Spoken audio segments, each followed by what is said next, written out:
what would you give as a grade to the Houston Rockets to this point this year? Obviously, grading with the idea that, one, this is a rebuilding year and it's about development. Two, that they are also clearly trying to find a way to get the number one overall pick via the NBA draft lottery. They made a trade with Eric Gordon. They moved up with their second first-round pick from around 28 to 18 or so.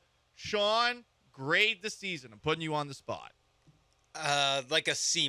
C-. Like the lowest possible passing grade. So they are slightly passing, in your opinion. Barely. But they might have to come to office hours or something. Sean, I can't pass them. And I'm a hard grader, but I can't pass them. The expectations are rock bottom. But this is where I have arrived at when it comes to Houston Rockets basketball.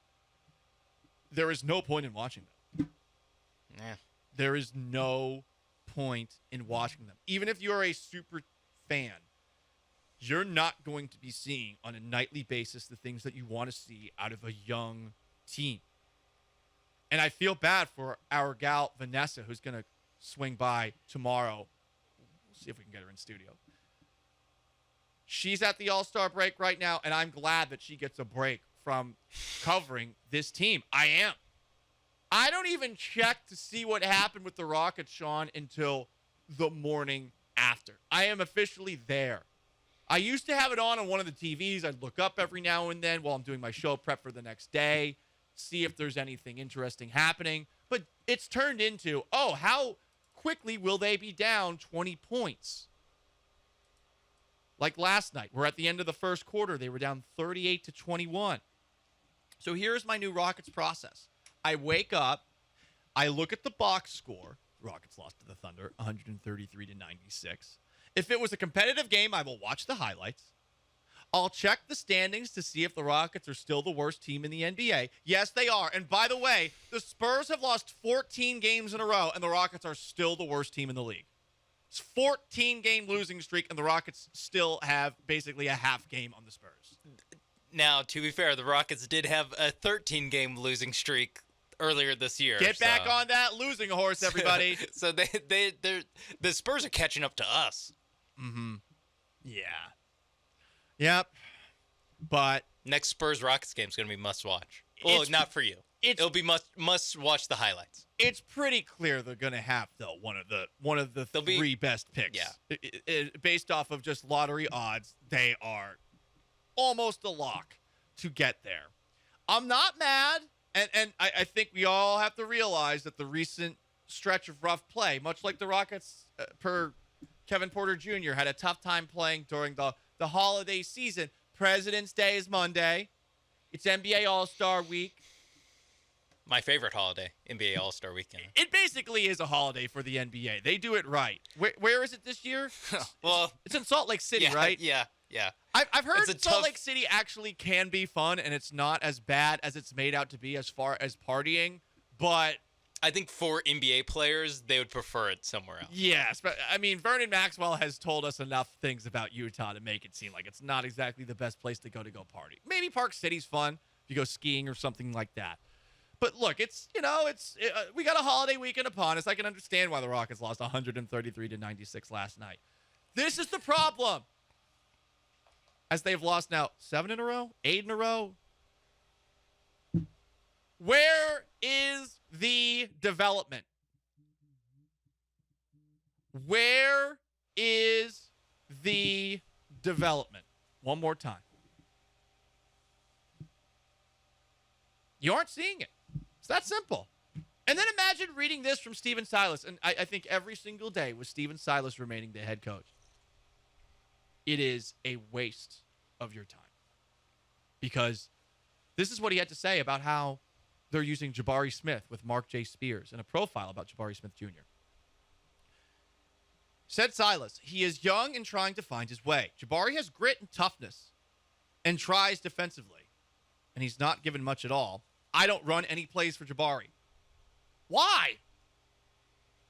He is your top pick from this past draft. He needs to develop.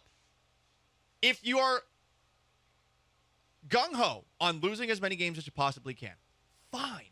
But make sure that while you are losing, that you are letting the kids experiment. Alperen Şengün should be having the ball given to him in the post, creating the offense from there.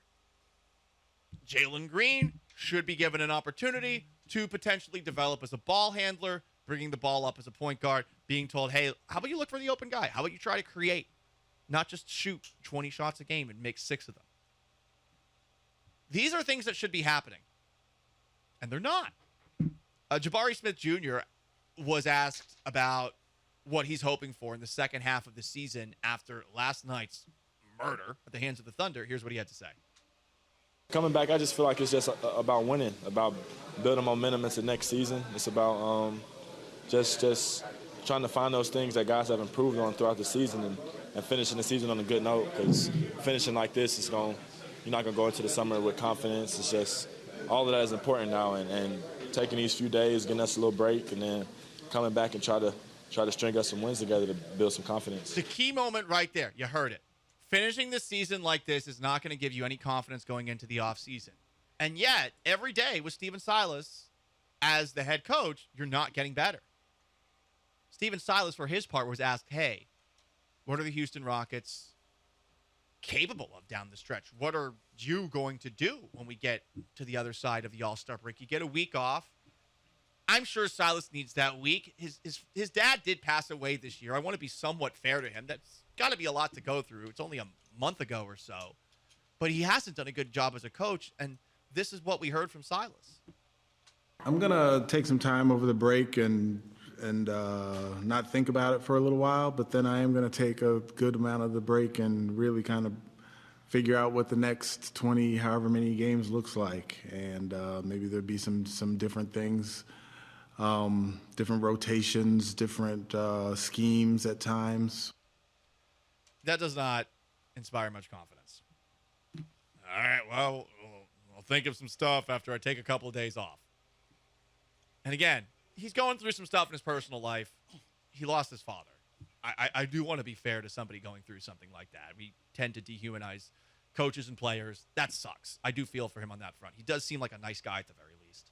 But that does not sound like somebody who is going to get the most out of this team the rest of the way. And honestly, maybe if you are Raphael Stone, this is the time to pull the trigger and to move on, right? I mean, it's the All-Star break. You got a couple of days off. Players can relax, but also at the same time, stay focused if all of a sudden the coach is being fired going into it. Because you're not getting development out of your young players right now. This is a lost season. What have you gained this year? And I think former Houston Rocket Kenny Smith said it best in an interview with the Houston Chronicle's Michael Shapiro. Young doesn't mean good. Young doesn't mean promising. Young is just young. I don't look at the Rockets and go, oh, wow, that's a young team that's promising, and the talent is going to succeed. Right now, they're one of the worst teams in professional sports. What is making me say that they're moving in the right way? Ditto. I mean, that's what's most frustrating about what's going on right now. There's no direction or progress. It is playing out the string and hoping you get Victor Wembanyama. And again, if you have the worst record in the NBA, you have a 14% lottery chance of getting that number 1 overall pick, along with 2 other teams that have the same exact percentage. Like, this is far from a lock that they'll get it. Here is also what Kenny Smith Jr. had to say about Jalen Green, Alperen Şengün, who at the very least have nice statistics. And this is such a great point. And some of the very, very positive-minded Rockets fans online need to be grabbed by the chest and shaken and have this yelled at them. My high school coach used to have a saying, there's an 18-point scorer on every team in America. Even on a bad team, someone has to score. I've seen nothing that makes me say, wow, this team is young, and they have an opportunity to break through when they get one other player. I don't know who would help. I have no clue. That's where we're at with this Rockets team. And going into the All-Star break, I would give this season an F. And, I mean, you had the lowest possible expectations. I think I switched it from. Did I give it a D earlier in this segment? I'm down to an F. There's no progress from the young players. There's none. You said you wouldn't pass them. I wouldn't pass them. Now I'm giving them an F. Okay. Like, the more I think about it, Sean, the more I think about this team every day, the more angry I get. And I know I shouldn't be mad about this. This is wasted energy, isn't it? But I think somebody has to yell at them. There's too much collective indifference with this. At least with the Texans, it was 3 years, and you're like, well, this is going to take a really long time to clear out this fart, you know? You're going to have to light like a blowtorch to burn all the methane out of this room. But with this team, this was supposed to be a young, exciting team taking steps in the right direction. They were last year. What the hell happened?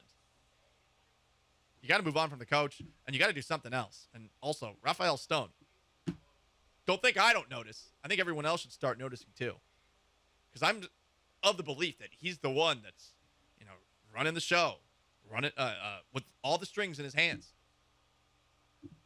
This is what we're getting on a team that supposedly is full of young talent. Oh boy,